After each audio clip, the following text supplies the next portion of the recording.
আমরা শুরু করব আজকে unit 2 work power and energy. আমরা এই চ্যাপ্টারটা শুরু করব ওয়ার্ক ডান দিয়ে, যার বাংলা হচ্ছে কার্য। কার্য বলতে কি বোঝায়?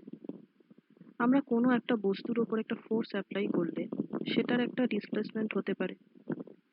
এবারে ডিসপ্লেসমেন্টটা সবসময় যেদিকে ফোর্স অ্যাপ্লাই করেছি সেই দিকেই হবে এমন কোনো কথা নেই। এমনও হতে পারে যে আমি একদিকে ফোর্স অ্যাপ্লাই করেছি, ডিসপ্লেসমেন্ট অন্যদিকে হয়েছে। ইন অল কেসেস আমরা ওয়ার্ক ডান কিভাবে ডিফাইন করব? আমাদেরকে দেখতে হবে ফোর্সের কোন কম্পোনেন্টটা ডিসপ্লেসমেন্টের অ্যালং এ কাজ করছে, এবং আমাদের সেই কম্পোনেন্টটা নিয়ে ডিসপ্লেসমেন্টের সাথে গুণ করে দিতে হবে, and thus we will get the amount of work done by that body. So from that scenario, the definition of work done should be when a force applied on the body and it displaces the body to a certain distance in the direction of force, then I can say that work is done. এবার আমরা ধরবো যে work done by a constant force কিভাবে calculate করব। একটা constant force একটা বস্তুর উপরে অ্যাপ্লাইড হয়ে চলেছে। এইখানে বস্তুটা নেওয়া হয়েছে একটা কিউব, এবং তার উপরে যে কনস্ট্যান্ট ফোর্সটা অ্যাপ্লাইড হচ্ছে that is denoted by F. এখানে দেখতে পাওয়া যাচ্ছে এফটা একটা ভেক্টর, এবং এই ভেক্টরটার প্রযুক্তির ফলে বস্তুটা ডিসপ্লেসড হয়েছে অ্যালং দ্য ডিরেকশন এস। এসটা হচ্ছে ডিসপ্লেসমেন্ট। এবারে এই বস্তুটার উপর বল প্রয়োগের ফলে যে ডিসপ্লেসমেন্টটা হয়েছে সেটা কিন্তু যেদিকে বল প্রয়োগ করা হয়েছে সেই দিকে হয়নি। From the definition of work ডান আমাদেরকে দেখতে হচ্ছে যে ফোর্সের কোন কম্পোনেন্টটা ডিসপ্লেসমেন্টের দিকে গেছে। আমরা দেখছি ফোর্স আর ডিসপ্লেসমেন্টের ভেতরে একটা অ্যাঙ্গেল তৈরি হয়েছে, দ্যাট ইজ থিটা। সেই কারণে আমরা কি করলাম, যেহেতু ডিসপ্লেসমেন্টের অ্যালং এ ফোর্সের কম্পোনেন্টটা আমাকে নিতে হবে, আমি ফোর্সটাকে দুটো ভাগে ভাঙলাম। একটা হচ্ছে along the direction of the displacement F cos theta, আর একটা হচ্ছে perpendicular to it, that is F sine theta. Now from the definition of work done আমরা ওয়ার্ক ডানের ম্যাথমেটিক্যাল এক্সপ্রেশনটা তাহলে পেলাম W is equals to F cos theta into S. এফ কস থিটাটা হচ্ছে ডিসপ্লেসমেন্টের অ্যালং এ ফোর্সের যে component into S, that is displacement. আবার আমরা জানি A dot B is equals two হয় এ বি কস থিটা, তাহলে F cos theta into S that should must be F dot S. So we get the mathematical form of work done as W is equals to F dot S. আগের স্লাইডে আমরা পড়েছিলাম work done by constant force. এই স্লাইডে পড়বো work done by a variable force. কোনো একটা বস্তুর উপর একটা ফোর্স অ্যাপ্লাই করলাম আর সেই বস্তুটা ডিসপ্লেসড হলো, নট নেসেসারিলি যে বস্তুটার উপর সবসময় একটা কনস্ট্যান্ট ফোর্সই অ্যাপ্লাইড হবে, বরং এটাই মোস্ট জেনারেল যে বস্তুটার উপর একটা ভ্যারিয়েবল ফোর্স অ্যাপ্লাইড হবে এবং তার ফলে বস্তুটা ডিসপ্লেসড হবে।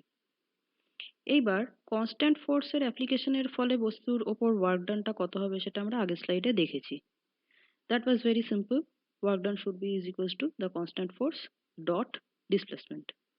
কিন্তু যখনই ফোর্সটা ভ্যারিয়েবল হয়ে যাবে তখন কিন্তু ব্যাপারটা একটু কমপ্লিকেটেড হবে। তো সেই ক্ষেত্রে আমাদের প্রথমে যে ব্যাপারটা করতে হবে সেটা হচ্ছে we have to consider this graph. এই যে গ্রাফটা এঁকেছি, এইখানে দেখো ফিগার এ তে যে ছবিটা আছে সেটা কি দেখাচ্ছে, এক্স অ্যাক্সিস বরাবর ডিসপ্লেসমেন্ট দেখাচ্ছে আর ওয়াই অ্যাক্সিস বরাবর ফোর্স দেখাচ্ছে। ডিসপ্লেসমেন্টটা দেখো আছে এক্সআই থেকে এক্সএফ, আর ফোর্সটা যে ভ্যারিয়েবল সেটা খুব ভালোভাবে বোঝা যাচ্ছে, কারণ দেখো ফোর্সটা প্রথমে অল্প ছিল, তারপর আস্তে আস্তে বাড়লো, দিয়ে একটা কনস্ট্যান্ট হয়ে গেল এরকম টাইপের। So from figure A I can say that a variable force Fx is applied and it has displaced the particle from xi to xf বলা যায়। এইবার আমরা করলাম কি, এই যে xi থেকে xf অব্দি গেল ভ্যারিয়েবল ফোর্সের ফলে এর করেসপন্ডিং ওয়ার্ক ডানটা ক্যালকুলেট করব। তার ফলে আমরা করলাম কি, consider figure B.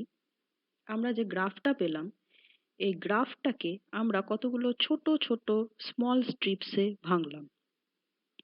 The strips are very narrow. কতটা ন্যারো? যতটা ন্যারো তোমরা ভাবতে পারো, যতটা ন্যারো তোমরা ইমাজিন করতে পারো। Let us consider the width is delta x. দেখেছো ছবি দেয়া আছে শেডেড রিজিয়নটা। এবার এই ডেল্টা এক্স ডেপথের, সরি এই ডেল্টা এক্স উইথের যে স্ট্রিপটা, এর করেসপন্ডিং ফোর্সটা কত হবে? দেখো, যেহেতু ডেল্টা এক্সটা যতটা ন্যারো আমাদের ভাবা সম্ভব ততটাই ন্যারো, তার ফলে আমরা এটা ভাবতে পারি যে ওই ডেল্টা এক্স এর করেসপন্ডিং যে ফোর্সটা সেটা খুব একটা বেশি চেঞ্জ হয়নি ডেল্টা এক্স এই উইথের মধ্যে। So we can consider the corresponding force as a constant force FX. তাহলে এই ছোট্ট স্ট্রিপের মধ্যে যে ফোর্সটা সেটাকে আমরা নিয়ার অ্যাবাউট কনস্ট্যান্ট একটা এফএক্স ধরলাম, আর ডিসপ্লেসমেন্টটা ধরলাম ডেল্টা এক্স। তাহলে এই স্ট্রিপের করেসপন্ডিং যে ওয়ার্ক ডানটা হবে সেটা কি হবে? আমি তার নাম দিলাম ডেল্টা ডাব্লিউ। কেন ডেল্টা ডাব্লিউ? যেহেতু এই ন্যারো স্ট্রিপের করেসপন্ডিং খুব ছোট্ট ওয়ার্ক ডান, সেজন্য এটার নাম ডেল্টা ডাব্লিউ। তাহলে delta W is equals to কি হলো? The force that is constant we have considered F x into delta x. Delta extra হচ্ছে ছোট্ট স্ট্রিপের যে লেন্থটা। এইবার আমরা করব কি, আমরা ধরে নেব এই যে স্ট্রিপটা, এই স্ট্রিপটা আমরা যে কোনো একটা জায়গায় ধরেছি তো এক্স পয়েন্টে। এবার আমরা ধরে নেব যে এই স্ট্রিপটা আমরা এক্স আই থেকে এক্স এফ অব্দি যতটা জায়গা আছে পুরোটা জুড়ে আমরা ছোট ছোট ছোট ছোট স্ট্রিপ কনসিডার করব। তাহলে কি হলো, এক্স আই থেকে এক্স এফ অব্দি ডিসপ্লেসমেন্টের করেসপন্ডিং যে স্ট্রিপ গুলো হবে সেই টোটাল স্ট্রিপ গুলোর যোগফলটাই হবে এক্স আই থেকে এক্স এফ অব্দি টোটাল ওয়ার্ক ডানটা। একটা ছোট্ট স্ট্রিপের ওয়ার্ক ডান যদি ডেল্টা ডাব্লিউ হয়, তাহলে এই গোটাটা আমরা যদি যোগ করি, গোটা স্ট্রিপ গুলো যোগ করি, সেইটা আমাকে টোটাল ওয়ার্ক ডানটা দেবে। So the total work done in strip concept কি দাঁড়াবে তাহলে? ডাব্লিউ ইজ ইকুয়ালস টু কি হবে? Sum over all the small strips, that is delta W. এবং আমরা আগের ইকুয়েশনেই দেখেছি delta W is equals to হচ্ছে F x del x, F x dx মানে ডেল্টা এক্স। সেইটা সাবস্টিটিউট করে দিলাম ডেল্টা ডাব্লিউর জায়গায়। এবার আমরা এক্সটাকে রান করাবো কত থেকে কত অবধি? ইনিশিয়াল পয়েন্ট থেকে ফাইনাল পয়েন্ট অবধি, that is the summation will run from x i to x f. এইবার এইখানে আমরা যেটা পেলাম সেটা কিন্তু একটা অ্যাকচুয়ালি আমরা কি করেছি না, টোটাল কার্ভটাকে কতগুলো ছোট ছোট স্মল স্ট্রিপে ভাগ করেছি। এবার ব্যাপারটাকে আমাদেরকে কন্টিনিউয়াস করতে হবে। ছোট ছোট স্ট্রিপে যখন ভাঙছি তখন তো ব্যাপারটা ডিসক্রিট থাকছে, তো ব্যাপারটাকে আমাদেরকে কন্টিনিউয়াসে ভাঙতে হবে, নিয়ে যেতে হবে, কনভার্ট করতে হবে। তাহলে আমরা কি করব? আমরা তখন এই ব্যাপারটাকে কন্টিনিউয়াস কনসেপ্টে নিয়ে যেতে গেলে যেটা আমাদেরকে করতে হবে সেটা হচ্ছে এই ডেল্টা এক্স গুলোকে আরো ছোট করে নিতে হবে, নিয়ারলি অ্যাবাউট জিরো করে নিতে হবে। That is we have to consider the limiting case. সেই জন্য দেখো আমরা এখানে করেছি ডাব্লু, তো total work done is equals to কি করেছি? Delta x tends to zero, মানে এত ছোট যে ওটা যদি প্রায় জিরোর কাছাকাছি হয়ে যায়, তাহলে দেখো স্ট্রিপগুলোর উইথ যত ছোট হবে তত ব্যাপারটা আরো কন্টিনিউয়াস হবে। তাহলে স্ট্রিপটার উইথ যদি নিয়ার অ্যাবাউট জিরো হয় তাহলে ব্যাপারটা টোটাল কন্টিনিউয়াস হয়ে যাবে। That's why we have get the final work done as W is equals to, আমরা কি করেছি delta x tends to zero এই লিমিটটা নিয়েছি কিসের ওপর? এই যে স্ট্রিপের কনসেপ্টটা ছিল তার উপর, that is summation of x i to x f f x delta x. এবার এই লিমিটিং কেসটা নিলে ব্যাপারটা কন্টিনিউয়াস হয়ে গেল। কন্টিনিউয়াস হয়ে গেলে তখন আর আমরা সামেশন সাইনটা রাখবো না, আমরা জিনিসটাকে কি করব, ইন্টিগ্রেশন সাইনে নিয়ে যাব। That's why on the next step I have written যে লিমিটিং কেস নিয়ে আমরা পেয়েছি হচ্ছে integration over x i to x f f x, আর ডেল্টা এক্সটা হয়ে গেছে ডিএক্স। দিয়ে আমরা এই করেসপন্ডিং গ্রাফটা পেয়েছি, কন্টিনিউয়াস গ্রাফটা, যার তলায় যে টোটাল শেডেড রিজিয়নটা, এইটা আমরা বুঝতে পারছি যে গ্রাফের তলার টোটাল যে এরিয়াটা সেটাই আমাকে তাহলে টোটাল ওয়ার্ক ডানটা দিচ্ছে। So for a varying force the work done is equal to the definite integral of the force over the given displacement. আমরা এই স্লাইডে পড়ব classification of work done. Work done consists of two vectors f and s. এই f আর s এর অ্যালাইনমেন্টের জন্য কত রকম ভাবে ক্লাসিফাই করা যায় ওয়ার্ক ডানকে। Number 1 is positive work done. Work done কখন পজিটিভ হবে? আমরা ওয়ার্ক ডানের এক্সপ্রেশনটা থেকে জানি w is equals to f dot s, that is fs cos theta। এইখানে বোঝা যাচ্ছে ওয়ার্ক ডানের পজিটিভিটি বা নেগেটিভিটি এইটা কিন্তু এফ বা এস এর ভ্যালুর ওপর ডিপেন্ড করছে না, এটা ডিপেন্ড করছে শুধুমাত্র cos theta টার্মটার ওপর। মানে cos theta যখন পজিটিভ হবে তখন অবভিয়াসলি ওয়ার্ক ডান পজিটিভ হবে, এবং cos theta যখন নেগেটিভ হবে তখন ওয়ার্ক ডানটা নেগেটিভ হবে। এবার cos theta কখন পজিটিভ হয়? আমরা জানি when the angle is acute, for acute angles cos theta is always positive and hence the work done। তাহলে আমরা দেখছি positive work done is actually W is equals to Fs cos theta when the angle between F and S is nothing but an acute angle। তার দুটো example দিই আমরা। একটা হচ্ছে work done by gravity. যখন একটা বস্তুকে ফ্রি ফল করতে দেওয়া হয় তখন বস্তুটার ডিসপ্লেসমেন্ট হয় টুয়ার্ডস দ্য গ্রাউন্ড, এবং তার উপর যে অ্যাপ্লাইড ফোর্স সেটাও কিন্তু gravitational force, that also acts in downward direction. তাহলে আমরা দেখছি এই ক্ষেত্রে ফোর্স আর ডিসপ্লেসমেন্ট দুটোরই কিন্তু ডাইরেকশন সেম দিকে। So the cos theta, that is the angle between these two vectors, is 0. So cos theta is 1, and that's why W becomes just F into S, and this W is obviously the positive one. So here the work done has been positive। Now come to the second scenario, that is when I am pulling a roller। এই roller পুল করার ছবিটা আমরা work ডানের first স্লাইডেই দিয়েছি।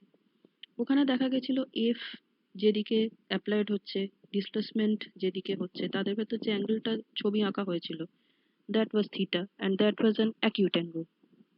যেহেতু অ্যাঙ্গেলটা acute, কাজে কস থিটার ভ্যালুটা positive ছিল।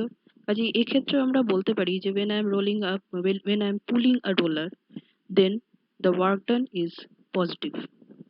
এবার আমরা চলে আসবো নেগেটিভ ওয়ার্ক ডান। ঠিক পজিটিভ ওয়ার্ক ডানের কনসেপ্ট থেকেই আমরা বলতে পারি যে কস থিটাটা যদি নেগেটিভ হয়ে যায় তাহলে ওয়ার্ক ডানটা হয়ে যাবে নেগেটিভ। এবং কস থিটা কখন নেগেটিভ হয়? when theta is obtuse। So F R S এর ভেতরে যদি অবটিউজ অ্যাঙ্গেল তৈরি হয় তাহলে আমরা বলবো যে the amount of work done is negative.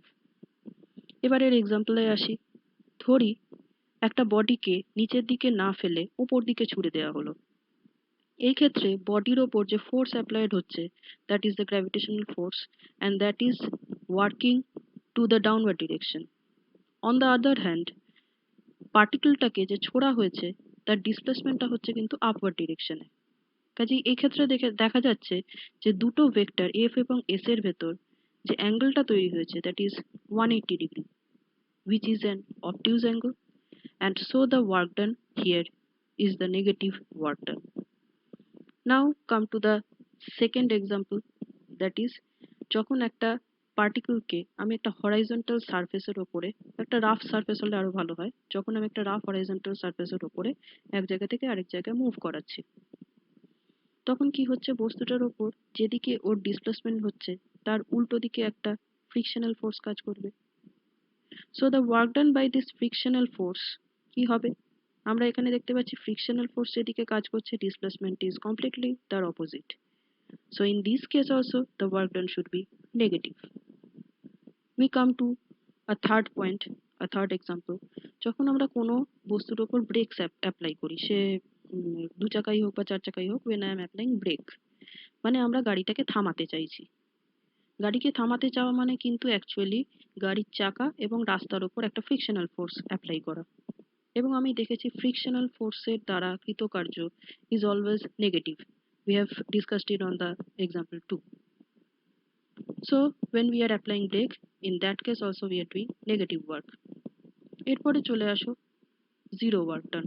Zero work done একটা খুব ইম্পর্টেন্ট কনসেপ্ট, এটাও কিন্তু ওয়ার্ক ডানের এক্সপ্রেশন থেকেই আমরা বলতে পারি। জিরো ওয়ার্ক ডান কখন হবে? Work done W is equals to আমরা জানি এফ এস কস থিটা। এইখানে একটা ফোর্স অ্যাপ্লাই করা হয়েছে, অথচ যদি ডিসপ্লেসমেন্ট না হয়, দ্যাট ইজ এস যদি জিরো হয়, তাহলেও ওয়ার্ক ডানটা জিরো হতে পারে। অথবা একটা সেকেন্ড কেস হতে পারে যে আমি যখন ফোর্স অ্যাপ্লাই করেছি কিন্তু কস থিটাটা জিরো হয়ে গেছে, তখনও কিন্তু ওয়ার্ক ডানটা জিরো হতে পারে। when cos theta is 0, that means theta equal to 90 degree. তার মানে যখন আমি ফোর্স অ্যাপ্লাই করেছি কিন্তু তার ফলে ডিসপ্লেসমেন্টটা হয়েছে ফোর্সের 90 ডিগ্রি অ্যাঙ্গেলে, দেখা যাক এক্সাম্পলস। একটা ভারী ব্লক কে যখন আমরা মুভ করার চেষ্টা করছি, কিন্তু সেটা মুভ করছে না, তখন কি হচ্ছে, তার ডিসপ্লেসমেন্টটা জিরো হচ্ছে, that is S is equals two zero. কাজেই আমরা ব্লকটাকে ঠেলাঠেলি করে যতই ক্লান্ত হয়ে পড়ি না কেন, mathematically the work done is zero. Number two, আমরা কনসিডার করতে পারি যে a person carrying some load on his head and he is walking along a straight path. তাহলে সে যখন তার মাথায় একটা লোড নিয়ে যাচ্ছে, তো সেই লোডটা কোন দিকে ফোর্স দিচ্ছে? টুয়ার্ডস দ্য গ্র্যাভিটি, মানে মাটির দিকে। আর তার ডিসপ্লেসমেন্টটা হচ্ছে কিন্তু সামনের দিকে। তাহলে এখানে দেখা যাচ্ছে যে দুটো vector, that is the force, the gravitational force and the displacement of the person is 90 degree. That's why এক্ষেত্রে আমরা কিন্তু বলবো যে ওয়ার্ক ডান ইজ জিরো, কারণ এক্ষেত্রে কস থিটার থিটাটা 90 ডিগ্রি হয়ে যাওয়ায় cos theta should be zero. আরেকটা খুব পপুলার এক্সাম্পল হচ্ছে সেন্ট্রিপেটাল ফোর্স। আমরা এটা রোটেশনাল মোশনেও দেখেছি, এখানে আরেকবার রিক্যাপ করব। সেন্ট্রিপেটাল ফোর্স সবসময় কাজ করে towards the centre along the radius, আর তার ফলে বস্তুটা ডিসপ্লেসড হতে চায় along the tangent to a circle. এবার একটা ট্যানজেন্ট আর একটা রেডিয়াস, তার মধ্যে অ্যাঙ্গেল সবসময় হয় 90 degree. That's why we can say that centripetal force is actually a no work force or zero work force. এবার আমরা আরেক ধরনের ওয়ার্ক ডান পড়বো, that is gravitational work done. Work ডানের ডেফিনেশনে আমরা দেখেছি ফোর্স আর ডিসপ্লেসমেন্ট এই দুটোর ব্যাপার থাকে। ফোর্সটাকে আমাদেরকে বারবার বলে দিতে হয়, ফোর্সটা এদিকে কাজ করছে, ওদিকে কাজ করছে, এটসেট্রা এটসেট্রা। কিন্তু গ্র্যাভিটেশনাল ওয়ার্ক ডানের ক্ষেত্রে আমরা নামটা শুনেই বুঝতে পারছি যে the work done is always done by the gravitational force, এবং সেই ফোর্সটা সবসময় নিচের দিকে কাজ করে, ডাউনওয়ার্ড ডিরেকশনে। কাজেই আমরা দেখতে পাচ্ছি ওয়ার্ক ডান মানে গ্র্যাভিটেশনাল ওয়ার্ক ডানের ক্ষেত্রে আমাদের সুবিধা যেটা হচ্ছে সেটা হচ্ছে ফোর্সটা আমাদের নোন এবং তার ডিরেকশনটাও অ্যাজ ওয়েল অ্যাজ আমাদের নোন। একটা লোক যদি একটা এম মাসের একটা স্টোনকে এইচ হাইট অব্দি তোলে, তাহলে সে কি করলো? গ্র্যাভিটেশনের এগেনস্টে কাজ করলো, কারণ গ্র্যাভিটি তাকে নিচের দিকে টানছিল। তার এগেনস্টে ও বস্তুটাকে এইচ হাইট অব্দি তুলেছে, তাহলে he is doing work against the gravitational force. তাহলে তার ওয়ার্ক ডানটা কত হবে? W is equals to M G H. কেন এম জি এইচ? না, ডাব্লু মানে হচ্ছে ফোর্স ইন্টু ডিসপ্লেসমেন্ট। এদিকে আমরা বললাম যে ফোর্স ব্যাপারটা গ্র্যাভিটেশনাল ওয়ার্ক ডানের ক্ষেত্রে আমরা জানি। কেন? না, ফোর্স এই ক্ষেত্রে হবে gravitational force, that is the weight of the body, ওজন, বস্তুর ওজন। বস্তুর ওজনকে আমরা কিভাবে ডিনোট করি? M into G. So the force is M G and the height, that is the displacement, is h. That's why the gravitational work done should be wg is equals to mgh. এখানে জিটা হচ্ছে gravitational constant, যার ভ্যালুটা আমাদের সবসময় মুখস্থ রাখা উচিত, 9.81 metre per second square যদি এসআইতে বলি, আর সিজিএস এ বললে 981 centimetre per second square.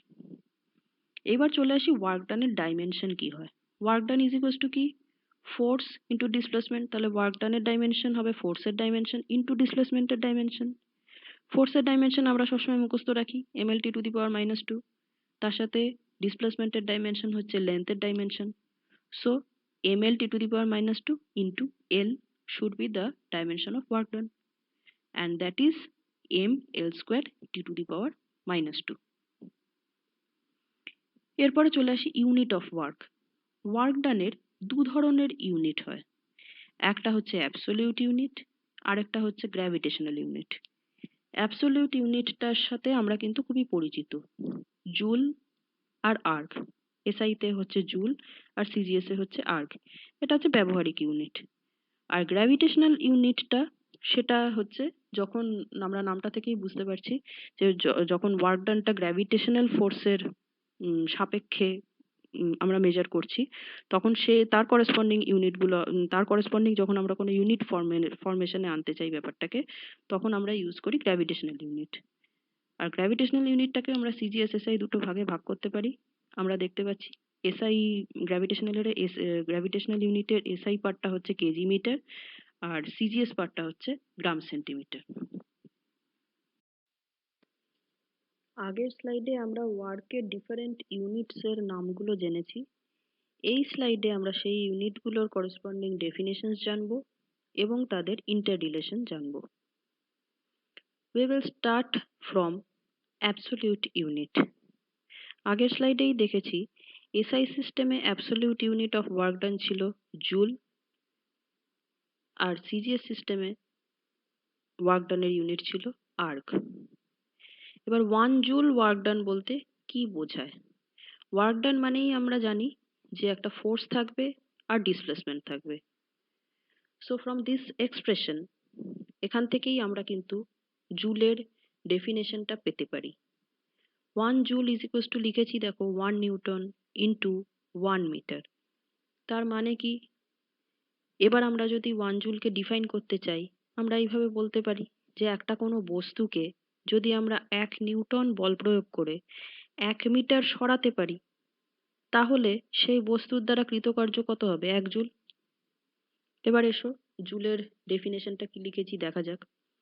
Work done is said to be 1 joule when a force of 1 newton actually moves a body through a distance of 1 meter in the direction of applied force.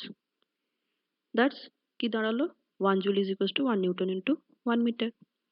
Similarly আমরা এরপর যাব আর্গে। মনে রাখতে হবে erg মানে হচ্ছে ওয়ার্কের unit, তার মানে একটা ফোর্সের পার্ট থাকবে, একটা ডিসপ্লেসমেন্টের পার্ট থাকবে, কিন্তু সিজিএস এ। তাহলে 1 আর্ক ইজ ইকুয়ালস টু কত হবে? 1 ডাইন ইন্টু 1 সেন্টিমিটার। এটাকে তাহলে কিভাবে ডিফাইন করব? যে এক ডাইন কোনো বস্তুর কোনো একটা বস্তুর উপর এক ডাইন বল প্রয়োগ করে যদি সেটাকে 1 সেন্টিমিটার ডিসপ্লেস করা যায়, তাহলে সেই বস্তুর দ্বারা কৃতকার্য হবে 1 আর্ক। এরপরে আমরা চলে যাব জুল আর আর্গের ভেতরে রিলেশন।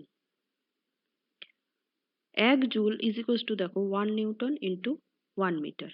আবার আমরা আগেই করেছি 1 নিউটন মানে 10 to the power 5 dine, R 1 metre মানে 100 centimetre, that is 10 to the power 2 centimetre.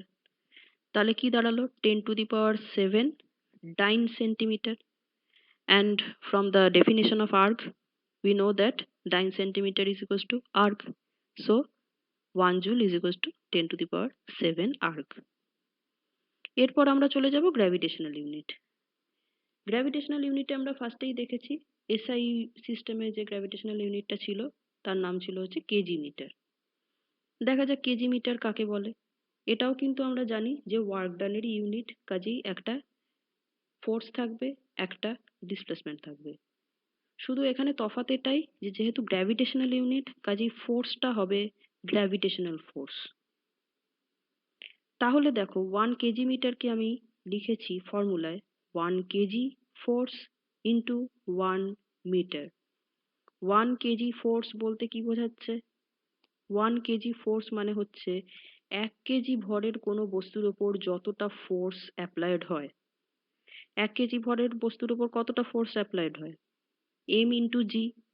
এখানে এমটা বলে দিয়েছে 1 কেজি, তার মানে জি এর ভ্যালুর সমান ফোর্স অ্যাপ্লাইড হয়। So 1 KG force actually is equals to 9.8 Newton, তাই তো? 1 কেজি ফোর্স মানে হচ্ছে 1 কেজি ইন্টু অ্যাক্সিলারেশনের জায়গায় বসবে gravitational acceleration, that is 9.8 metre per second square. কাজেই 9.8 KG metre per second square, that is 1 newton. তাহলে 1 কেজি ফোর্সের জায়গায় বসলো 9.8 নিউটন, এটা বোঝা গেল। ইন্টু হচ্ছে 1 মিটার, তাহলে কি দাঁড়ালো 9.8 নিউটন ইন্টু 1 মিটার। এবার আমরা জুলের এক্সপ্রেশনটার দিকে তাকাবো। 1 নিউটন ইন্টু 1 মিটার হচ্ছে 1 জুল, তাহলে 9.8 নিউটন মিটার মানে হচ্ছে 9.8 joule. So 1 kg meter is actually 9.8 joule. এবার এটার এক্সপ্রেশন আমি তো পেয়ে গেলাম, রিলেশনও পেয়ে গেলাম 1 কেজি মিটারের সাথে জুলের সম্পর্ক। 1 কেজি মিটার ব্যাপারটা তাহলে কি? ঠিক জুল বা আর্গে যেরকম ভাবে আমরা ডেফিনেশন দিয়েছি সেই রকমই ডেফিনেশন দেব, যে কোনো বস্তুর ওখানে কি ছিল, যে কোনো বস্তুর ওপরে আমরা 1 নিউটন বল প্রয়োগ করেছি, তার ফলে সেটা 1 মিটার গেছে, বা 1 লাইন বল প্রয়োগ করেছি সেটা 1 সেন্টিমিটার সরেছে। এখানে আমরা বলবো যে একটা 1 কেজি ভরের বস্তুকে আমি ফ্রি ফল করতে দিলাম। এখানে কিন্তু ফ্রি ফল করতে দিলাম মানেই ধরে নেওয়া হচ্ছে যে the body is falling under gravity, that is gravitational force is acting on it। একটা 1 কেজি ভরের বস্তুকে আমি ফ্রি ফল করতে দিলাম, তার ফলে সে যদি 1 মিটার ডিসপ্লেসমেন্ট যায়, মানে 1 মিটার ডিসপ্লেসমেন্ট কভার করে, তাহলে আমি বলবো যে তার দ্বারা, সেই বস্তুর দ্বারা কৃতকার্য হচ্ছে 1 কেজি মিটার। সিমিলারলি আমরা চলে যাব গ্রাম সেন্টিমিটার, সেই একই জিনিস কেজি মিটারের মতোই, শুধু এখানে মনে রাখতে হবে ব্যাপারটা সিজিএস এ হবে। কাজেই 1 গ্রাম সেন্টিমিটার ইজ ইকুয়ালস টু কি হবে, 1 গ্রাম ফোর্স ইন্টু 1 সেন্টিমিটার। এবার 1 গ্রাম ফোর্স মানে এখানে যেহেতু পুরো ব্যাপারটাই সিজিএস এ হচ্ছে, কাজেই 1 গ্রাম ফোর্স ইজ ইকুয়ালস টু হবে 980 ডাইন। ওখানে যেমন 1 কেজি ফোর্স মানে 9.8 নিউটন ছিল, এখানে 1 গ্রাম ফোর্স মানে 980 ডাইন হবে, ইন্টু 1 সেন্টিমিটার। আবার আমরা জানি ডাইন সেন্টিমিটার মানে আর্গ, আর্গের ডেফিনেশন থেকে, তাহলে 980 আর্গ হয়ে গেল। তাহলে দেখো এই রিলেশনটা থেকে আমি কিন্তু গ্রাম সেন্টিমিটার থেকে আর্গের কনভার্সনটাও পেয়ে গেলাম। এবার আমাদের জানতে হবে গ্রাম সেন্টিমিটার ডেফিনেশনটা কিভাবে দেব। যেরকম ভাবে কেজি মিটারটা দিয়েছিলাম ঠিক ওইভাবেই দেব। এইখানে বলতে হবে কি, 1 গ্রাম ভরের কোনো বস্তুকে আমি যদি ফ্রি ফল করতে দিই, তাহলে সেটা যদি 1 সেন্টিমিটার ডিস্টেন্স কভার করে, then the applied force on that body is 1 gram centimeter। তাহলে গ্রাম সেন্টিমিটার আর কেজি মিটারের মধ্যে রিলেশনটা কি হলো, খুব ইজি। 1 কেজি মিটার, 1 কেজি মানে হচ্ছে 1000 গ্রাম, তাহলে 10 টু দি পাওয়ার 3 গ্রাম হলো। আর মিটার ছিল, মিটারটাকে 100 সেন্টিমিটারে নিয়ে গেলাম, তার মানে 10 to the power 3 gram, 10 to the power 2 centimetre, 1 KG metre মানে ইজ ইকুয়ালস টু কি গেল, 10 to the power 3 into 10 to the power 2 করলে পাবো 10 to the power 5 gram centimetre. So we have got the definitions and all the interrelations among the all four। এরপর আমরা চলে আসবো পাওয়ারে। পাওয়ার, যার বাংলা হচ্ছে ক্ষমতা। যে বস্তু যত তাড়াতাড়ি কাজ করবে তার পাওয়ার তত বেশি, আর যে যত আস্তে ধীরে সুস্থে কাজ করবে তার পাওয়ার তত কম। So from this concept we can say the definition of power as the rate at which the body can do work। তার মানে পাওয়ার হচ্ছে actually the rate of change of work done, P is equals to W by T। আবার আমরা এটা জানি W is equals to F dot S, এর আগের স্লাইডগুলো থেকে দেখেছি। তাহলে আমরা P is equals to W by T যেরকম লিখতে পারি, এটাও লিখতে পারি P is equals to W by T is equals to F dot S by T। এবার এই F dot S by T টাকে আমরা একটু কায়দা করে লিখব, F dot S by T। এবার এই S by T জিনিসটার মানে হচ্ছে ডিসপ্লেসমেন্ট বাই টাইম। আমরা রোটেশনাল রেক্টিলিনিয়ার মোশনের ফার্স্ট চ্যাপ্টার, পার্টিকুলার ডাইনামিক্স এর ফার্স্ট চ্যাপ্টার যেটা ছিল রেক্টিলিনিয়ার মোশন, ওইখানে আমরা পড়েছিলাম কি, displacement by time is equals to হচ্ছে ভেলোসিটি। তাহলে সেটা সাবস্টিটিউট করে দিলাম, তাহলে আমি পাওয়ার ইজ ইকুয়ালস টু পেলাম এফ ডট ভি। তাহলে পাওয়ারকে ডাব্লিউ বাই টি বলেও লেখা যায়, আবার এফ ডট ভি বলেও লেখা যায়। এবার আসি পাওয়ারের ডাইমেনশনে। পাওয়ারের ডাইমেনশন কি হবে, ওয়ার্কের ডাইমেনশন বাই টাইমের ডাইমেনশন। ওয়ার্কের ডাইমেনশন করেছি আগের স্লাইডে, M L square T to the power -2, আর টাইমের ডাইমেনশন জানি টি। তাহলে পাওয়ারের ডাইমেনশন কি দাঁড়ালো, M L square T to the power -3। এবারে চলে আসবো পাওয়ারের ইউনিটে। ওয়ার্ক ডানের মতোই পাওয়ারেরও ইউনিটকে দুভাগে ভাগ করব। একটা হচ্ছে অ্যাবসলিউট ইউনিট, তার আন্ডারে দেখো দুভাগ করেছি সিজিএস আর এসআই। এসআই তে আছে ওয়াট আর সিজিএস এ আছে arc per second. And the second type হচ্ছে গ্র্যাভিটেশনাল ইউনিট, সেটারও সিজিএস এসআই দুটো আছে দেখো। এসআই তে হচ্ছে কেজি মিটার পার সেকেন্ড, আর সিজিএস এ হচ্ছে গ্রাম সেন্টিমিটার পার সেকেন্ড। এবারে আমরা পাওয়ারের বিভিন্ন ইউনিটসগুলোর ইন্টার রিলেশন এবং তাদের ডেফিনেশন নিয়ে আলোচনা করব। প্রথমেই আমরা শুরু করি অ্যাবসলিউট ইউনিট দিয়ে। আমরা আগের স্লাইডে দেখেছি the SI unit, that is absolute ইউনিটের আন্ডারে যে এসআই পার্টটা ছিল সেটা ছিল ওয়াট। 1 ওয়াট ক্ষমতা বলতে কি বোঝায়? আমরা জানি ক্ষমতা মানেই হচ্ছে কার্য বাই সময়, মানে কার্য করার হারকে বলা হচ্ছে ক্ষমতা।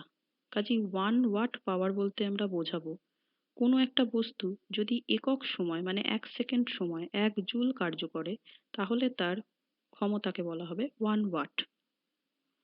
সিমিলারলি আর্ক পার সেকেন্ড হচ্ছে কোনো একটা বস্তু যদি 1 সেকেন্ডে 1 আর্ক কার্য করে সেটা হচ্ছে 1 আর্ক সেকেন্ড।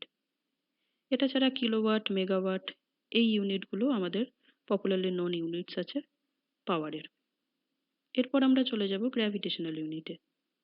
গ্র্যাভিটেশনাল ইউনিট কথাটার থেকেই আমরা বুঝতে পারছি এখানে গ্র্যাভিটি জড়িত।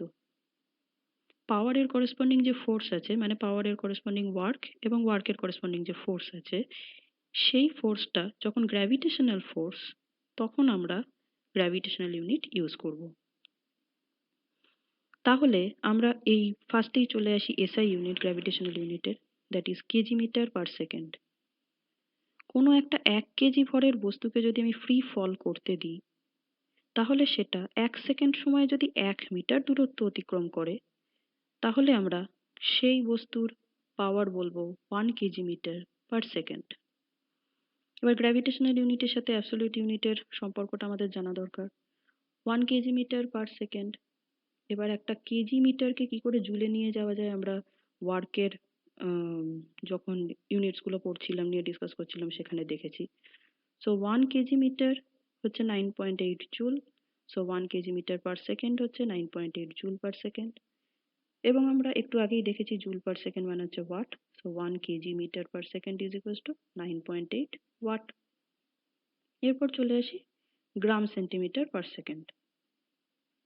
একটা 1 গ্রাম ভরের বস্তুকে যদি ফ্রি ফল করতে দিই এবং সে যদি 1 সেকেন্ড সময় 1 সেন্টিমিটার ডিসপ্লেসমেন্ট কভার করে then I can say that the power of that body is 1 gram centimeter per second. আমরা কার্যের স্লাইডটাতে দেখেছিলাম যে 1 গ্রাম সেন্টিমিটার মানে 980 আর্ক, তাহলে 1 গ্রাম centimetre per second is equals two হবে 980 আর্ক পার সেকেন্ড। আমরা পাওয়ারের আরেকটা পপুলার ইউনিট পড়বো, খুবই পপুলার ইউনিট, সেটা হচ্ছে হর্স পাওয়ার। হর্স পাওয়ার হচ্ছে একটা এফপিএস ইউনিট। এটা এমন একটা এফপিএস ইউনিট যেটা নাকি এখনো যে 2-4টে এফপিএস ইউনিট আমরা আমাদের কাজে লাগাই তার মধ্যে একটা খুব দরকারি। হর্স পাওয়ার জেনারেলি কিসে ব্যবহৃত হয়? কোনো মোটরের শক্তি ক্ষমতা বোঝাতে, মোটর জাতীয় কোনো জিনিসের, গাড়ির মোটর হতে পারে বা পাম্পের মোটর হতে পারে, এই রকম জাতীয় জিনিসের ক্ষমতা বোঝাতে এখনো অশ্ব ক্ষমতা বা হর্স পাওয়ার ইউনিটটা ইউজ করা হয়। এখন 1 হর্স পাওয়ার বলতে কি বোঝাচ্ছে?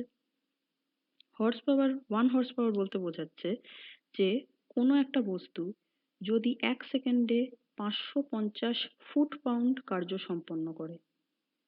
এখানে ফুট তারপরে স্ল্যাশ দিয়ে এলবি লেখা আছে, LB stands for pound.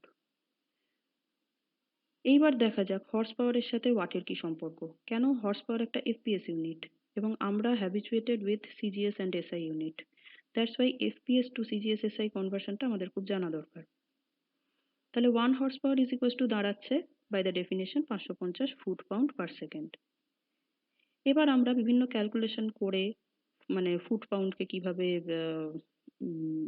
Metre, KG এসবে নিয়ে যাওয়া যায় এইগুলো যদি আমরা কনভার্সনটা একটু দেখি বা মুখস্থও রাখতে পারি তাহলে আমরা দেখব যে 1 foot pound is equals two 1.356 joule.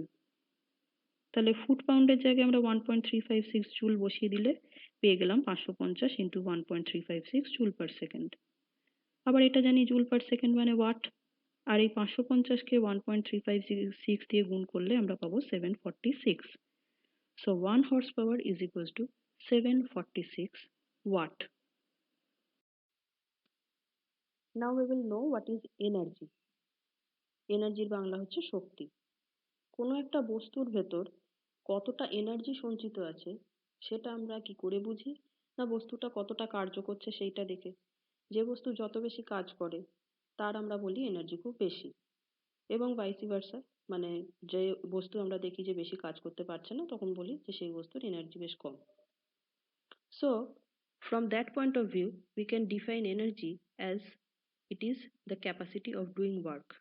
কার্য করার ক্ষমতাকেই বলা হয় এনার্জি।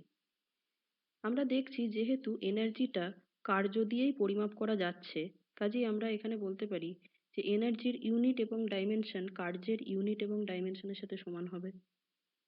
এই কারণে এনার্জির ডাইমেনশন হবে কার্যের ডাইমেনশন, দ্যাট ইজ ml² (10⁻²) এবং এনার্জির ইউনিট হবে কার্যের ইউনিট, দ্যাট ইজ SI তে জুল এবং CGS এ আর্ক। এছাড়াও এনার্জির নিজস্ব কিছু প্র্যাকটিক্যাল ইউনিটস আছে, যেমন ইলেকট্রন ভোল্ট, শর্টে লিখেছি ইভি, কিলোওয়াট আওয়ার শর্টে লিখেছি কেডব্লিউএইচ এবং ক্যালোরি শর্টে লিখেছি ক্যাল। এবার আমরা জেনে নেব এনার্জির এই যে এতগুলো ইউনিটস পেলাম এদের মধ্যে ইন্টার রিলেশন কি। জুল এবং আর্গের রিলেশন আমরা ওয়ার্ক ডানের স্লাইডেই দেখেছি। 1 joule is equals two 10⁻7 erg. এটা কিভাবে আসে সেটা আমরা ওয়ার্ক ডানের স্লাইডটা দেখলেই দেখতে পাবো। এরপর আসি ইলেকট্রন ভোল্ট আর জুলের মধ্যে রিলেশন। 1 ইলেকট্রন ভোল্ট বলতে বোঝায় একটা ইলেকট্রনকে আমরা একটা 1 ভোল্ট বিভব প্রভেদের মধ্যে দিয়ে যদি এক প্রান্ত থেকে অন্য প্রান্তে নিয়ে যাই তাহলে সেটা যতটা কার্য করবে, that should be 1 electron volt. তাহলে 1 electron volt is actually the charge of 1 electron into 1 volt. আমাদের মাথায় রাখা দরকার যে একটা ইলেকট্রনের চার্জ হয় 1.6 into 10⁻⁻19 coulomb. So the relation between 1 electron volt and joule becomes 1.6 into 10⁻19 joule. এরপর আমরা চলে আসব 1 কিলোওয়াট আওয়ার আর 1 জুলের ভেতর কি সম্পর্ক। 1 কিলোওয়াট আওয়ার, কিলো মানেই আমরা জানি 10⁻3, তাহলে কিলোওয়াট আওয়ারকে ওয়াট আওয়ারে নিয়ে যেতে গেলে আমাদের 10⁻3 দিয়ে গুণ করতে হবে। So 1 kilowatt hour is equals to 10⁻3 watt hour. এইবার আমরা ওয়াট আওয়ারটাকে ওয়াট সেকেন্ডে নিয়ে যেতে চাইছি। আমরা জানি 1 আওয়ার মানে হচ্ছে 3600 সেকেন্ড, কাজেই 1 watt hour is equals to 3600 watt second হবে। So 10⁻3 watt hour becomes 10⁻3 into 3600 watt second. এবার আমাদের মনে করা দরকার ওয়াট মানে কি। ওয়াট মানে আমরা এর আগের স্লাইডেই পড়েছি, ওয়াট ইজ ইকুয়ালস টু হচ্ছে জুল বাই সেকেন্ড। তাহলে আমরা দেখছি এখানে সেকেন্ড সেকেন্ড কেটে গেলে পড়ে থাকবে জুল। তাহলে এই যে নিউমেরিক্যাল ক্যালকুলেশনটা রয়েছে 10⁻3 into 3600 ওয়াট সেকেন্ড, সেইটা অ্যাকচুয়ালি ক্যালকুলেশন করলে দাঁড়াবে 3.6 into 10⁻6 joule. So 1 kilowatt hour becomes 3.6 into 10⁻6 joule. এরপর চলে আসি এনার্জির একটা সব থেকে প্রচলিত ইউনিট ক্যালোরি। এই ক্যালোরির সাথে জুলের কি সম্পর্ক। 1 ক্যালোরি ইজ ইকুয়ালস টু 4.2 লেখা থাকে অনেক সময়, মোর প্রিসাইজলি 4.18 জুল। এরপর আমরা চলে যাব মাস এনার্জি ইকুইভ্যালেন্স। আইনস্টাইন তার স্পেশাল থিওরি অফ রিলেটিভিটিতে বলেছিলেন যে কোনো একটা মেটেরিয়াল পার্টিকেল বলতে যার একটা মাস আছে, সেই মাসওয়ালা যে কোনো particle is actually a form of energy. এবং সেই মাসটাকে এনার্জিতে কিভাবে কনভার্ট করা যায়, there is a relation E is equals to mc², যেখানে E হচ্ছে the equivalent energy of the mass m and c is the velocity of light in vacuum. এই ভেলোসিটি অফ লাইট ইন ভ্যাকুয়ামের ভ্যালুটা কত সেটা কিন্তু মুখস্থ রাখা উচিত, that is 3 into 10⁸ metre per second. এইবার আমরা বিভিন্ন মাসের ক্ষেত্রে এর করেসপন্ডিং এনার্জিটা কত হবে সেটা একটু ক্যালকুলেশন করে দেখব। আমরা ধরে নিই 1 AMU মাস। 1 AMU মানে হচ্ছে অ্যাটমিক মাস ইউনিট। 1 AMU মাস বলতে আমরা জেনারেলি বুঝি একটা প্রোটনের corresponding mass. that is 1.67 into 10 to the power minus 27 kg. এবার একটা 1 AMU মাসের corresponding energy কত হবে? এই E is equals to mc square রিলেশনে আমি মাসের জায়গায় 1 AMU that is 1.67 into 10 to the power minus 27 kg বসালাম এবং C এর জায়গায় velocity of light that is 3 into 10 to the power 8 meter per second সেকেন্ডটা বসালাম দিয়ে m c স্কোয়ার আছে যেহেতু m into c স্কোয়ার করলাম তাহলে আমরা পাবো E is equals to মানে energy is equals to 1.5 into 10 to the power minus 10 joule. এইবার আমরা জুল আর ইলেকট্রন ভোল্টের কনভার্সনটা জানি এর একটু আগেই আমরা পড়লাম বিভিন্ন ইউনিটস এর ভেতরে যে রিলেশনটা আছে সেইখান থেকে আমরা জানতে পারি যে জুল আর ইলেকট্রন ভোল্টের কনভার্সনটা কি। সেই জুল আর ইলেকট্রন ভোল্টের কনভার্সনটা যদি আমরা বসিয়ে দিই তাহলে আমরা দেখব this joule that is 1.5 into 10 to the power minus 10 joule will be equivalent to 931 mega electron volt। Mega মানে হচ্ছে 10 to the power 6। তাহলে আমাদের এটাকে মাথায় রাখতে হবে যে 1 AMU mass is actually equivalent to 931 mega electron volt of energy। এইবার আমরা যদি এই মাসটা ধরে নিই 1 কেজি তাহলে সেটা কত হবে? সিমিলারলি আমরা কি করব E is equals to mc square এই ফর্মুলাতে m এর জায়গায় 1 কেজি বসাবো আর c এর জায়গায় 3 into 10 to the power 8 metre per second বসাবো দিয়ে আমরা ইটা ক্যালকুলেট করব আমরা পাবো E is equals to 9 into 10 to the power 16 joule। I will give the concept of kinetic energy। Kinetic energy যার বাংলা হচ্ছে গতিশক্তি। এই টার্মটা থেকেই আমরা বুঝতে পারি যে কাইনেটিক এনার্জি বা গতি শক্তি তার মানে গতির জন্য যে শক্তি তৈরি হয়েছে। From that point of view, I can say that the kinetic energy of a body is the energy possessed by the body by virtue of its motion। খুব স্বাভাবিকভাবেই যে বস্তুর গতি আছে তার গতিশক্তি আছে, যে বস্তু স্থির তার কিন্তু কোনো কাইনেটিক এনার্জি থাকবে না। এবার আমরা কাইনেটিক এনার্জি দুটো এক্সাম্পল বলছি। প্রথমে আমরা ধরে নিই একটা গান ফায়ার করা হলো। গান ফায়ার করলে একটা বুলেট ছিটকে বেরিয়ে আসে এবং টার্গেটে হিট করে। টার্গেটে হিট করার জন্য যতটা শক্তি প্রয়োজন সেই শক্তি বুলেট জোগাড় করে কোথা থেকে? ওই যে গান ফায়ার করা হলো তারপরে বুলেটটা খুব জোরে ছুটে গেল ওই ভেলোসিটিটা থেকে, ওই মোশনটা থেকে ও কাইনেটিক এনার্জি সংগ্রহ করে বুলেটটা এবং সেই এনার্জি নিয়ে ও টার্গেটে ধাক্কা মারে। নেক্সট চলে আসি উইন্ডমিল। উইন্ডমিল আমরা অনেকেই দেখেছি বা না দেখে থাকলেও নেটে দেখেছি। উইন্ডমিলের ক্ষেত্রে কি হয় একটা বিশাল বড় একটা চাকা মতো থাকে সেইটাকে হাওয়া ঘোরায়।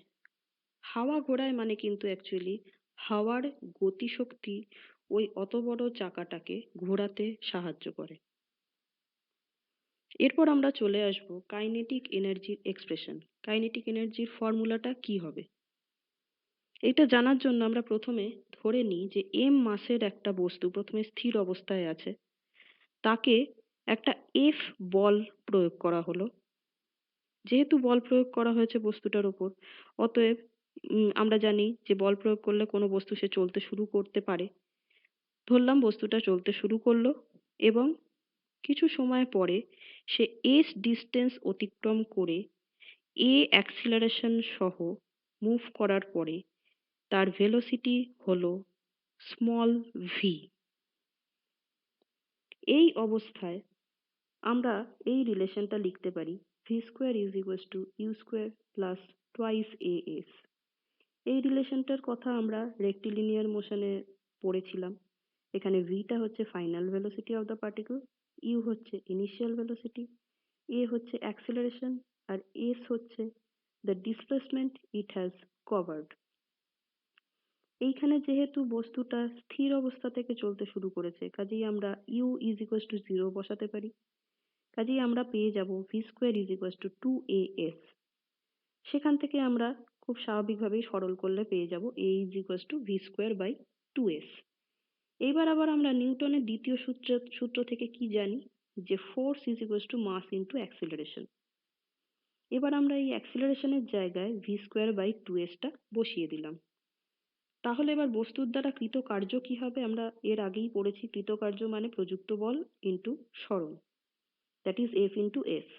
এফ এর জায়গায় আমরা ঠিক এর আগেই যে এক্সপ্রেশনটা পেয়েছি ওটা বসিয়েছি, ইন্টু এস করেছি, দিয়ে আমরা ওয়ার্ক ডান পেয়েছি ½ mv²। So this work appears to be done as a kinetic energy of the body. এই যে কার্যটা করা হয়েছে এটাই বস্তুটার কাইনেটিক এনার্জির পরিমাপক। সেই কারণে আমরা বলতে পারি kinetic energy of the body is equals two W is equals to ½ mv². So the expression of kinetic energy becomes ½ mv². এবার আমরা পড়ব ওয়ার্ক এনার্জি থিওরেম। এই থিওরেমের বক্তব্য হচ্ছে কোনো বস্তুর দ্বারা কৃত কার্য তার কাইনেটিক এনার্জির পরিমাপক।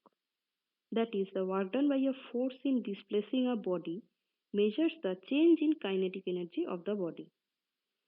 তার মানে কি, কোনো একটা বস্তুর ওপর যদি কাজ করা হয় তাহলে তার কাইনেটিক এনার্জি বৃদ্ধি পাবে, এবং যদি আমরা সেই বস্তুর উপর রিটার্ডিং ফোর্স অ্যাপ্লাই করি তাহলে দেখা যাবে ওয়ার্ক ডানটা নেগেটিভ হবে, কাজেই তার কাইনেটিক এনার্জিও কমে যাবে।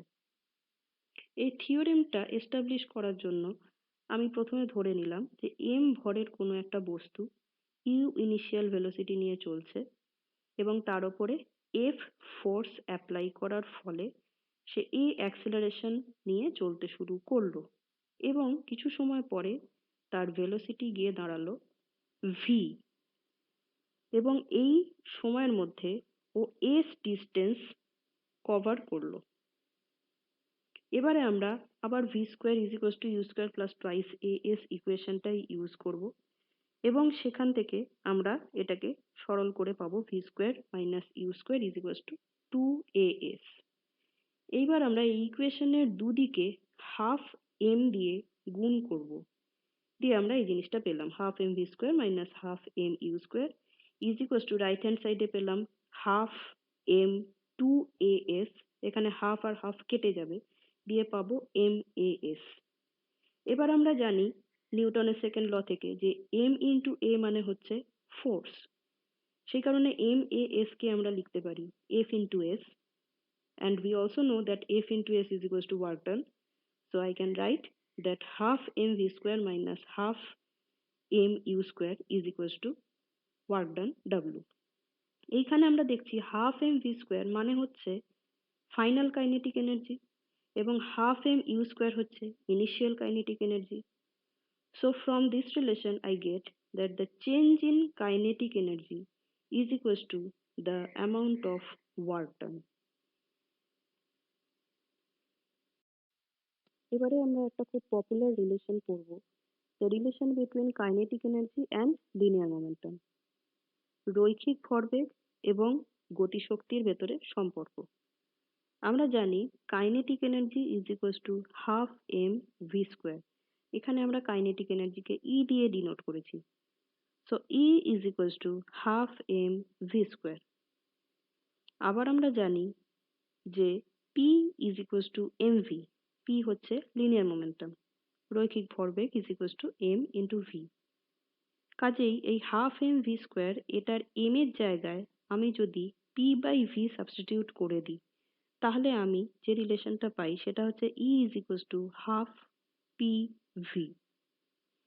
এইবার এই v ইজ ইকুয়ালস টু আমরা যদি p/m সাবস্টিটিউট করি, যেহেতু p is equals two mv কাজেই v is equals two p/m হবে, সেই সাবস্টিটিউশনটা যদি আমরা করে দিই তাহলে আমরা পাবো E is equals to p²/2m, which is a very popular relation. So we can say that kinetic energy E is equals to ½ mv² is equals to p²/2m. এই রিলেশনটা খুব পপুলার রিলেশন। আবার আমরা অন্য দিক থেকে মোমেন্টামের পয়েন্ট অফ ভিউ থেকে বলতে পারি যেহেতু E is equals to p²/2m, কাজেই p মানে p² is equals to কি হবে 2me। So p is equals to কি হবে √2me. This is also a very popular relation. Now comes potential energy, যার বাংলা হচ্ছে স্থিতিশক্তি।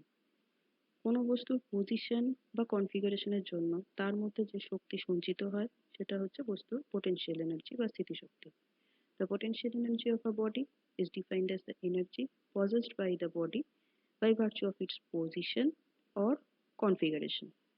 এবার আমরা দেখি এই পোটেনশিয়াল এনার্জিটাকে আমরা কিভাবে মাপতে পারি। এই পোটেনশিয়াল এনার্জিও কিন্তু আমরা ওয়ার্ক ডান দিয়েই মাপবো। আমরা একটা এক্সাম্পল ধরে নিই, একটা বস্তুকে আমরা উপর দিকে ছুটে দিলাম।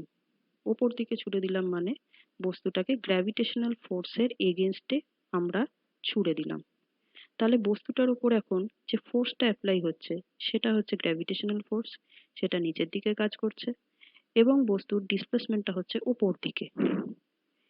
এই ক্ষেত্রে আমরা বস্তুর উপর ওয়ার্ক ডান যেটা হচ্ছে সেটা যদি ক্যালকুলেট করি, that is W is equals two F dot S। এখানে F আর S কিন্তু কমপ্লিটলি 180 ডিগ্রি ডিফারেন্সে রয়েছে। কাজেই এখানে আমরা F ডট S করলে পাবো minus FS। So here the work done is actually negative. এই নেগেটিভ ওয়ার্ক ডানটা বস্তুর ভেতরে পোটেনশিয়াল এনার্জি হিসেবে সঞ্চিত থাকছে। বস্তুটা যত উপর দিকে উঠছে তত তার পোটেনশিয়াল এনার্জি বাড়তে বাড়তে যাচ্ছে এবং তার কাইনেটিক এনার্জি কমতে কমতে যাচ্ছে। এই পোটেনশিয়াল এনার্জিটা কি করে বাড়ছে না, ওই কাইনেটিক এনার্জিটা যে কমছে সেই যতটা পরিমাণ কাইনেটিক এনার্জি কমছে সেটাই কিন্তু পোটেনশিয়াল এনার্জি হিসেবে বস্তুটার ভেতরে স্টোর হচ্ছে। এইবারে যদি বস্তুটাকে ওপর থেকে আস্তে আস্তে ফ্রি ফল করতে দেওয়া হয় তখন বস্তুটা কিন্তু নিচের দিকে পড়তে শুরু করবে। তখন বস্তুর ওপর প্রযুক্ত বলের অভিমুখ এবং তার সরণের অভিমুখ দুটোই কিন্তু ডাউনওয়ার্ডস হবে। এই ক্ষেত্রে the particle the work done on the particle will be positive. এই ক্ষেত্রে কিন্তু বস্তুর গতিশক্তি ক্রমশ বাড়তে বাড়তে যাবে এবং এই গতিশক্তির বৃদ্ধি সে কোথা থেকে আনবে, কোথা থেকে পাবে? by virtue of losing its potential energy. এইভাবে যখন সে মাটিতে এসে পৌঁছবে তখন তার পোটেনশিয়াল এনার্জি সম্পূর্ণ শূন্য হয়ে যাবে এবং তার কাইনেটিক এনার্জি ম্যাক্সিমাম হবে। কাজেই আমরা এখান থেকে বুঝতে পারছি যে the change in gravitational energy is equal to the negative of work done on the body by the gravitational energy. কাজেই আমরা এখানে লিখতে পারি পোটেনশিয়াল এনার্জিকে যদি আমরা ইউ দিয়ে ডিনোট করি, so we can write delta U is equals to minus of W. যে পোটেনশিয়াল এনার্জিটা নিয়ে আমি আগের স্লাইডটাতে ডিসকাস করছিলাম that was actually the gravitational potential energy. তার কারণ gravitational potential energy is the energy possessed by a body by virtue of its position above the surface of the earth. কোনো একটা বস্তু সে আর্থের সারফেস থেকে কতটা উপরে আছে তার থেকে আমরা গ্র্যাভিটেশনাল পোটেনশিয়াল এনার্জি ক্যালকুলেট করতে পারি। এবারে আসি কিভাবে সেই ক্যালকুলেশনটা করা হবে।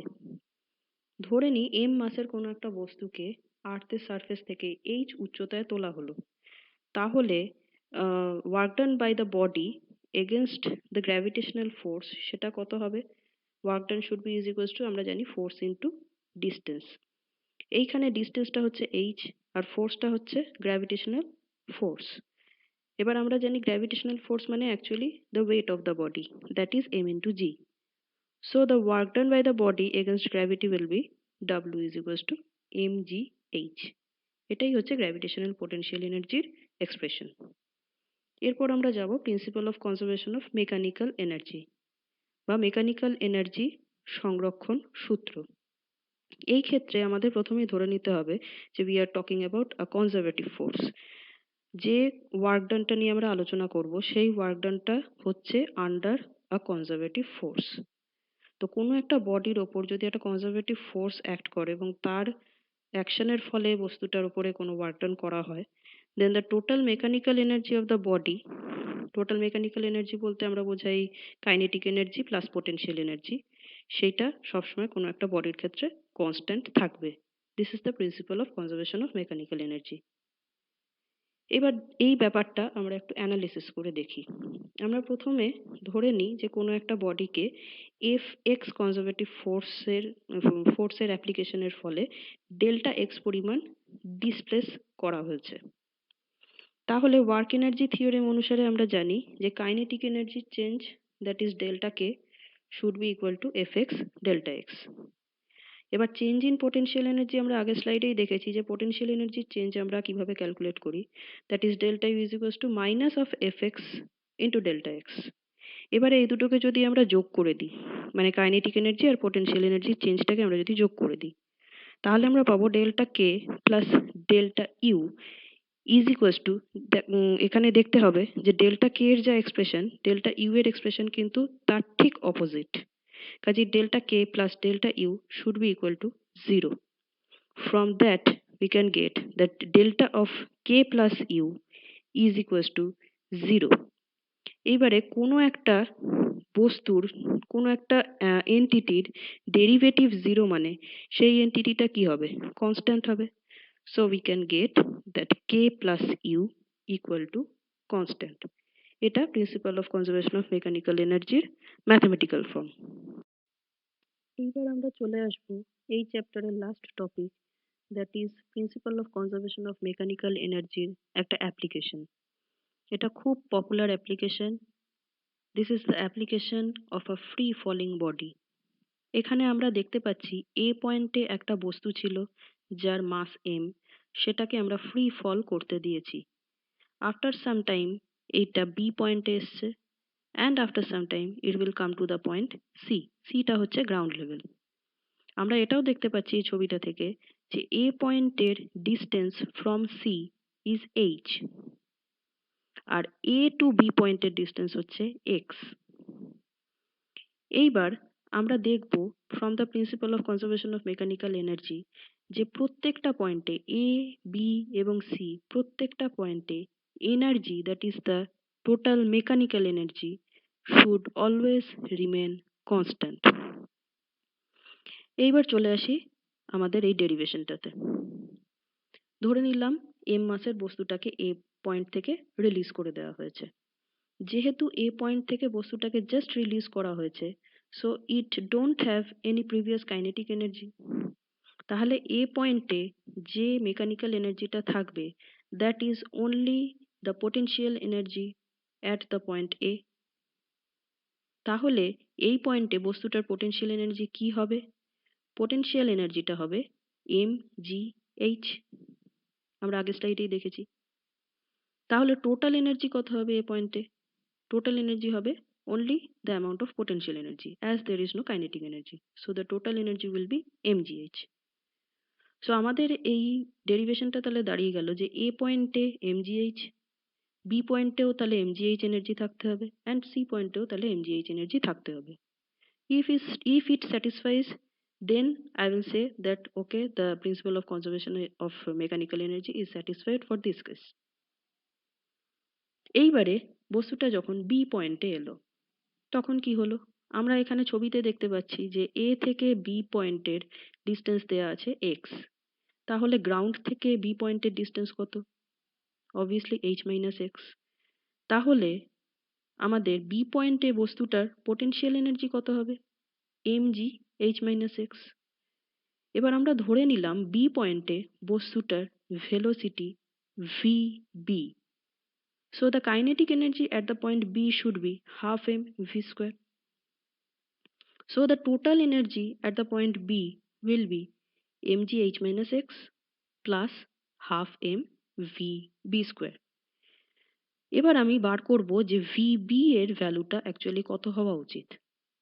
বি পয়েন্টে বস্তুটা এসে যখন পৌঁছেছে সেই ক্ষেত্রে কনসিডার করে দেখা যাবে যে বস্তুটা কিন্তু পড়তে যখন শুরু করেছে তখন it was at rest. That is at the point B I can say u is equals to 0। B পয়েন্টে আমরা ধরে নিয়েছি যে তার ভেলোসিটি হচ্ছে v B. So final velocity v is equals to v B. The acceleration with which the body is falling is the gravitational acceleration. কাজে a is equals to হবে g, and the s, the displacement, is shown in the figure as small x. তাহলে আমরা এই ইকুয়েশনটা থেকে পাই that is v square is equal to you square plus 2as। এই ইকুয়েশনটা থেকে পাই ইউ এর জায়গায় 0 বসাবো, a এর জায়গায় g বসাবো, আর s এর জায়গায় x বসাবো। তাহলে হ্যাঁ, অবভিয়াসলি v এর জায়গায় vb বসাবো। তাহলে আমরা এই ইকুয়েশনটা রিডিউস করে যাবে হচ্ছে vb square is equal two 2gx। এবার আমরা ঠিক আগের ইকুয়েশনটাতে চলে যাব যেখানে নাকি আমরা টোটাল এনার্জি অ্যাট বি টা কনসিডার করেছি। সেই এক্সপ্রেশনে আমি vb স্কোয়ারের জায়গায় 2gx টা বসিয়ে দেবো, and we get the total energy as mgh। তাহলে আমরা দেখছি এখনো পর্যন্ত principle of conservation of mechanical energy কিন্তু স্যাটিসফাইড হচ্ছে, কারণ এ পয়েন্টেও mgh ছিল টোটাল এনার্জি, বি পয়েন্টেও সেটাই হয়েছে। Now come to the point C. C পয়েন্টে মানে হচ্ছে গ্রাউন্ড লেভেলে, যেহেতু কোনো হাইট নেই কাজেই the total potential energy of the particle is 0। তাহলে total mechanical energy of the particle হবে only the kinetic energy at that point. আমরা ধরে নেব সি পয়েন্টে বস্তুটার ভেলোসিটি ভি সি।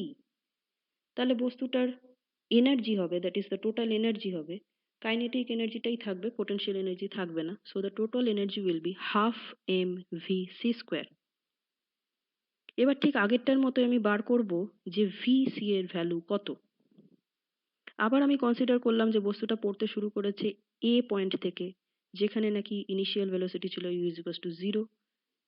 সেটা এসে পৌঁছেছে সি পয়েন্টে, যেখানে নাকি final velocity has become V is equal two VC with the gravitational acceleration that is a is equals to g, and the total displacement is s is equals to h। total height টা কিন্তু ওর total displacement। তাহলে আমরা আবার ওই V square is equal to you square plus twice A S এই এক্সপ্রেশনটা use করে পেলাম V C square is equal to 2gh। Hence the total energy at c, here the energy means mechanical energy, hence the total mechanical energy at c will be, আমি এই ঠিক আগের ইকুয়েশনটাতে মানে যেখানে সি এর টোটাল এনার্জি, সি পয়েন্টের total এনার্জিটা বার করেছি সেই ইকুয়েশনটাতে আমি ভি সি স্কোয়ারের জায়গায় 2gh বসিয়ে দেবো। Then I get that the total energy at c is also mgh, and hence I can say that the total mechanical energy is conserved throughout the path.